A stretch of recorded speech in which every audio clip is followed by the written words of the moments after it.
Yes, I'm fully with you. Again, and having been in this field for so long, I know that it's definitely about business. Now, that's a big machine that you're going up against. How do you plan, and what is it that you have demonstrated as it relates to successes?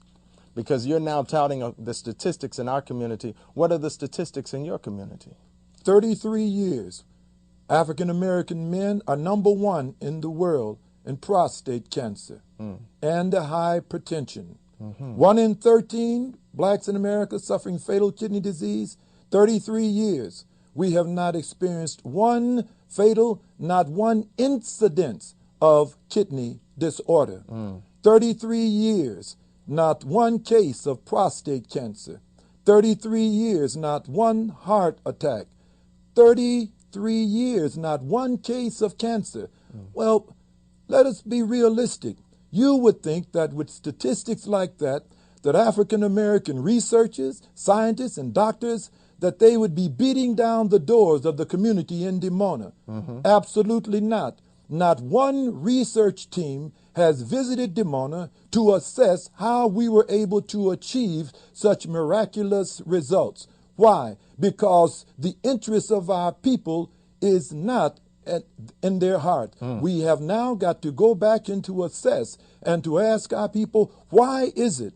I'm saying these things publicly. This is not a secret. This is not a mystery. Why is it that they have not sought out the grants to send the teams to do the research to assess as to how we have achieved such miraculous results in Dimona? Simply because of our diets.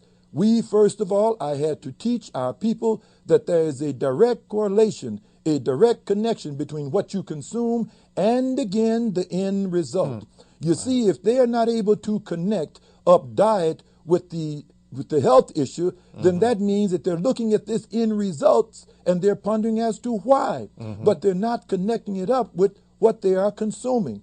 I'm simply saying that we must go back now and we must chastise these leaders that are continuously diverting the attention of our people from the essential elements, the true life and living. I say unto you, my beloved son, you cannot be living and dying at the same time. It is evident that the present leaders are processing our people from the carnation of the womb, the carnation milk, to the carnation of the grave. And it is evident that this is their objective. Why? Because I am able, we are all able in 2002 to assess the end results. Now, nutritionally speaking, you have formulated a diet for your community that, of course, has made your people avoid many of the illnesses that folks in America are suffering from regularly. Now, where do you base this diet on? And you spoke about there being a spiritual problem. What's the connection between the nutritional and the spiritual and this solution that you've been able to find for your people? Well, again, we have had to go back to the book of Genesis, back to the book of Genesis, to the diet that was given by the Creator unto our people. And as I go back to share this with you, at the same time, I can verify the Genesis creative process. In the book of Genesis, we are reminded that we were all created from the dirt, from the soil, from the dust of the earth. If, in fact, we were created from the dirt of the earth, from the soil, then there has to be some kind of synergy, some way to verify if, in fact, that creative process actually came to be. Let us consider. There are 112 minerals in the earth. For example, iron. You have iron in your body? Phosphorus, manganese, magnesium, boron, nickel, calcium. All of these minerals that are found in the earth are in fact found in our bodies. And together with that, we must supply our bodies with these essential minerals, or either we will get sick and ultimately we will die. So that means that we cannot live without those minerals. The infinite wisdom of the Creator caused us to what? He knew that we could not consume these minerals as ores. I could not go out and hack a piece of iron out of the mountain and consume that, ingest it and digest it and metabolize it. But in his infinite wisdom, still knowing and following a perfect plan, he then caused plants to spring forth from the same earth from which we were created.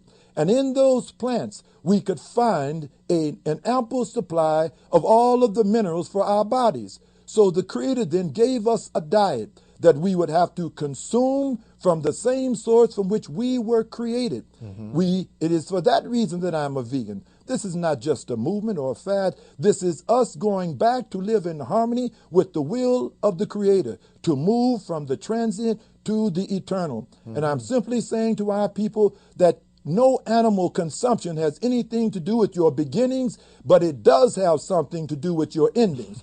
And we're simply saying that when you consume animal flesh, you move from the transient, you move from the eternal to the transit. So I am a vegan. I am a vegan because I am consuming from the source of my creation. The soil from which I was taken, I, from that same soil, receive all of my nutrition. And a vegan is just an absolute vegetarian. Absolutely. There you We go. consume no animal products or byproducts. All right, great.